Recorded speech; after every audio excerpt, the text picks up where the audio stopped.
Maine State Police. The purpose of this briefing today is to give an executive level summary of our investigation into the circumstances surrounding the crash and line of duty death of Detective Campbell. At the end of today's briefing, hard copies of this presentation will be made available, and later on today they will be provided electronically through our public information office. Right now, I just want to go over again a synopsis. It's really the summary of the circumstances as I've come to understand them. We are not going to share all relevant information and facts today, as our investigative work is currently being reviewed by the Penobscot County DA's office. So some areas we will not discuss today. And the information today is not meant to replace the expert opinions of our investigators. Our investigation into the crash the morning of April 3rd actually resulted in an understanding that both wheels separated from the truck were involved in the crash. When we look at the crash location is I-95 southbound, mile marker 179, and represented here is the exact location of the crash. These photos of both Detective Campbell's unmarked SUV and the Nissan Sentra that he had stopped to assist, when these photos were taken, road conditions had greatly improved compared to the road conditions at the time of the incident. You see this again demonstrates the position of Detective Campbell's SUV, the vehicle he had stopped to assist. If you look at the far upper left area of that photo, you'll see where the log truck involved actually stopped after the crash. Again, a close-up, and it's important to note that when Detective Campbell stopped to assist this motorist, there was no damage to this vehicle at all. This is an overview that was prepared by our crash reconstruction unit using both our drones and forensic mapping software. It represents basically the truck on approach to the crash scene and the truck passing the crash scene. What we were able to determine is the outside tire mounted on the trailer, the leading axle of the trailer on the right side, was the first to separate. That tire would leave, contact the guardrail, and actually be guided along the guardrail to the area where Detective Campbell was standing. We look in this photo, Detective Campbell's position is represented here. He's on the off-traffic side, which our training and experience would show is the safest place for our people to be. He's there talking to the operator, and again, the outside tire comes just to the right of his SUV, and in fact makes black marks on the right-hand side of his SUV as it passes by. That tire continues, strikes Detective Campbell, inflicting mortal injuries. At the same time, about a second later, the inside tire was released from that axle and took a slightly different path. The inside tire and wheel assembly traveled and went just to the left of Detective Campbell's SUV, and it actually was that tire that continues and strikes the front of the vehicle that he was assisting. Again, this is just a reverse angle of that. And both tires would continue along to their point of final rest. These are the vehicles involved and the owners. We recognized early the morning of the crash that the investigation was likely to come under a great deal of scrutiny from a lot of different sources. We knew that despite a trooper being involved in this, that we would really need to take the names out of it, if you want to call it that. But we also realized, while our goal was to do a thorough, unbiased, and professional investigation, we knew that no other agency in Maine had the expertise, knowledge, and experience to conduct a commercial vehicle crash investigation, there's nobody better suited than the members of our commercial vehicle enforcement unit. In fact, that is one of their primary roles for the entire state of Maine. So in an effort to create some distance, we brought commercial vehicle enforcement troopers up from our central division rather than using detectives and members of commercial vehicle that would have worked closely with Detective Campbell. We also brought a crash reconstructionist up out of the Augusta area in an effort to make sure that our people were fact-focused and fact-driven. We can talk about the roadside inspection. The roadside inspection that was conducted on the truck before it even left the scene discovered multiple defects with that truck, including several defects that are at a level that would have caused the truck to be taken out of service, and it would not have been able to continue further. And during that inspection roadside, our officers really became focused on the wheels and the hub assembly on the trailer and the wheels that were released and their condition. This again is representative of the truck and the load that it had on at the time of the crash, and our efforts in that morning at the scene. This is a detail of the axle, the remaining components of the axle after the wheel separation. You'll notice that on this hub assembly, our investigators realized that all of the lug bolts, there should be 10 there, had been sheared off at the face of the hub. What they realized and recognized about the outside wheel assembly, the one that would have been outside facing, is these halo marks around the lug holes, which indicated that wheel had been moving in behind lug nuts, tightened lug nuts. And as we searched the scene, we were able to recover one lug bolt with a lug nut still on it. And our investigators' conclusions are that these wheels did not separate as a result of loose or missing lug nuts. It was actually failing and worn hub components that caused the separation of these wheels. Again, this is a close-up of that lug bolt that we were able to recover at the scene, and you can see the damage to the threads that indicate contact from the wheels as they're loose prior to separation. The other thing we noted is on the inside wheel, we were able to determine and see cracks and cracking defects in between the lug holes for the bolts on that wheel, and I've highlighted them here to just make them more evident.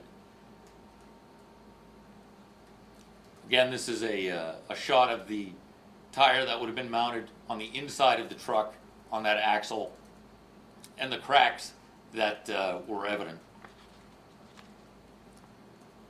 After doing the roadside inspection, the truck was towed and brought to an inside facility so we could complete a vehicle autopsy. We worked with members of the Penobscot County DA's office to actually secure a search warrant to conduct that inspection. And it was during that inspection that, again, our investigators began to focus on the hub components. This photo in the left is representative of what a new hub assembly should look like. On the right is the hub assembly that was involved, along with that recovered lug bolt and lug nut that's positioned back where it had broken off. Our investigation revealed that the worn hub components that failed and allowed these wheels to start moving in behind the lug nuts are what are known as hub pilots, and they're highlighted in these photos. Again, on the left is a representation of a new hub, and you'll notice the condition and length of those hub pilots versus the condition and length of the hub pilots that are on the wheels or on the hub from the trailer involved in the crash. One of the questions that we've received many times is how often are wheels separating? It's hard to get a number on that. We know that subsequent to this crash on April 3rd, a couple weeks later, at an unrelated truck inspection, our officers found a wheel on this truck that came through inspection in Kittery, which has very similar signs and symptoms of what we expect the wheels in this line of duty death case had. Except in this case, it was caught in progress before that wheel actually separated. But you see again the similar wear marks from the lug nuts. In this wheel you see all the lug nuts are still in place and intact. As far as the number of wheel separations, it's very difficult for us to get a total number and data on that as it compares nationwide. Wheel separation in a crash would be noted as a mechanical defect, and those reports really don't drill any deeper than that. Mechanical defect can be a result of a failure of steering components or brakes or suspension or other mechanical defects, and there's really no way to gather exactly how many crashes may be caused by wheel failures. Again, wheel separation, if it goes off harmlessly on the roadside and doesn't strike anything, again, would not become a reported accident. Our steps after that day and became over the next several days and weeks, a motor carrier audit. Members of our traffic safety unit reviewed the records maintained by Scott Willett Trucking in Patton, and that audit revealed inadequate record keeping, including not maintaining required maintenance, driver, and inspection records. The federal motor carrier standards really require much the same record keeping whether you have one commercial vehicle or 100. And the results of that audit were forwarded to the Motor Carrier Safety Administration for their review. As far as the inspection history of both the truck and the trailer, on March 7th, 2019, just less than a month before the incident, the tractor and trailer involved were inspected at Timberland Trucking in Medway. And our investigation would reveal that although new stickers were issued, the truck and trailer were not subjected to a full and thorough inspection. We overview and have full authority over the inspection program in Maine. And we look at it on two levels, the inspection station and then the actual inspection technician. Timberland Trucking has an outstanding record with our traffic safety division and has been a inspection station for, I believe, right around 20 years. Our investigation found no systemic problems there related to their inspection operations. And as a result, the company simply received a warning. The inspection technician, however, failed to do a thorough and full, proper inspection. And as a result, the inspection license of technician Morris Gray was suspended for 6 months. And that is the maximum allowable under our rules for a first offense. Our investigation also revealed that on March 14th, subsequent to the inspection and prior to the crash, at Bangor Tire Company 2 in Herman, new tires were mounted on both the wheels that were involved, and those wheels were then remounted back on the hub. And in place, these hub components, the pilots, and certainly in place, the cracks to the inside wheel, you would not have been able to really see those and detect those. But once those wheels were off and the hub was fully exposed, that may have presented the best opportunity for the defect in that inside wheel and the worn hub components to be noted. On May 3rd, our members met with members of the Penobscot County District Attorney's Office, provided them with a summary of our investigative findings.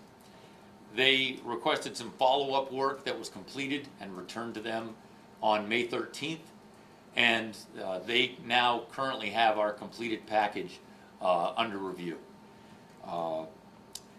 We've met in person with Detective Campbell's wife, Hillary, and with his parents, and briefed them on our findings. We re-emphasized to them, and we re-emphasized to you today, Detective Ben Campbell did nothing wrong that day. He was standing exactly where our training and experience would tell us is the safest place to be. It simply is a reminder that our first responders, whether it's fire, police, EMS, Department of Transportation, or wrecker operators, when they are outside their vehicles on a controlled access highway, it is a high-risk activity. And while we take steps to mitigate those risks, there's no way to eliminate them. But Ben is exactly where our training and experience would say he should have been standing. And I'll take a limited number of questions. So it'll be up to the DA if there's any charges? Yes. Will anyone from the trucking company be facing any charges? Again, any repercussions, civilly, criminally, are in the hands of the Bangor DA's office. I should say, you know, we've been committed to truck safety in Maine for a long time.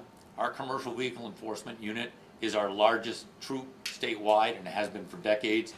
And we really pride ourselves on the excellent relationships we have with our commercial trucking partners in the industries.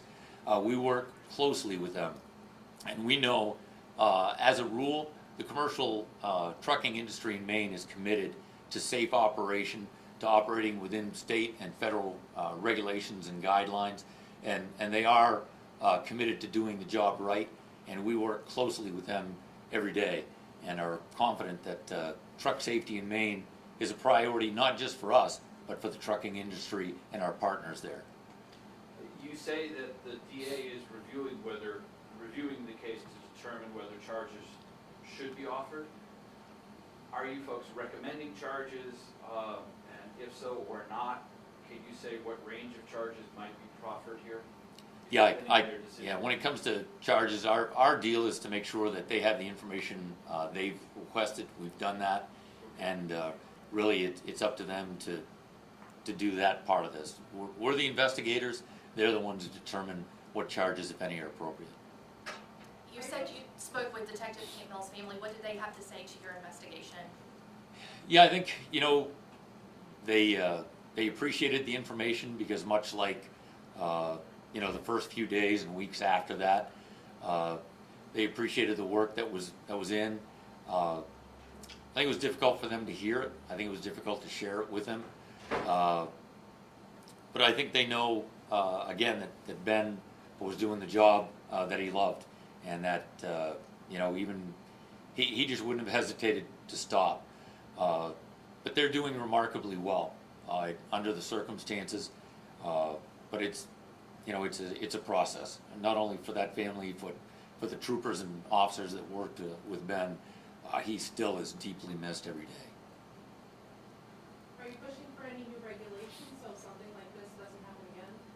I think we always look for takeaways, things like that, and there are opportunities each year at different conferences for us to bring recommendations forward. I know it certainly has brought this actual, you know, component of the truck under a little more scrutiny by our members, and we'll see. But there are opportunities to do that if we feel that there are inadequate regulations or that regulation changes are needed. We do have the ability to try and forward those to the federal motor carriers. Is it safe to say, based on your narrative, that this was not necessarily a systemic failing, but there were at least two opportunities where this could have been caught? One, with the inspection resulting in the inspector's suspension for 6 months, and two, when 2 new tires were mounted on the truck? Yeah, I think we focus on what falls under our purview. The inspection process falls solely to us, and we know what's required there, what the standards are, and when they're met or not met. The replacement of the tires is a vehicle repair, and we have no oversight of that. So, Is there any impact or adjustments to the slow down, move over law after this? no, I don't believe so. No, and some of the information is available or will be available the first of next week online through the Federal Motor Carrier Safety website. Those are public documents. and that would have the full information related to the roadside inspection of that day, and is kind of, again, a separate facet, but it is part of our investigation. There are parts of our investigation and investigative reports that are not available and that we're not prepared to discuss today because the case remains under review. The wear on the wheel hubs and stuff, now, were those wheel hubs uninspectable? Would that have caused it to not be inspected if they knew of the wear on those tabs, on those guides? We know that the inspection of the trailer does not require the removal of those wheels. And again, like with the wheels mounted on the hubs, those specific components really have limited visibility. But when it was changed out, would that be something that a technician would be like, this shouldn't be, or is it still considered safe even in that amount of wear? Yeah, again, their guidelines, we don't have oversight of what's required or what expectation they have in a vehicle repair versus a vehicle inspection. And is it the vehicle company themselves, where do they go to get those inspections? Does somebody come in from a? No, the units are normally taken to inspection stations that are licensed by the State Police Traffic and Safety Division. And that was the case. Timberland Trucking is a separate company than Scott Willett Trucking, the owner-operator of the truck. Is there a record of how common fuel detachments are statewide? No, there's not. There's no way to really get a hold of that, just the way data is collected related to crashes. So, that's it. The driver and the company of the tractor, were they cooperative in the investigation? Everyone involved in the investigation allowed us to do a complete and full investigation. So. All set. Okay? Thank you very much. Thank you very much. Can you go back to the slide with Maurice's name on it, please? You're gonna get a copy of it. Yeah, I'll get a copy of it. Thank you. Thank you.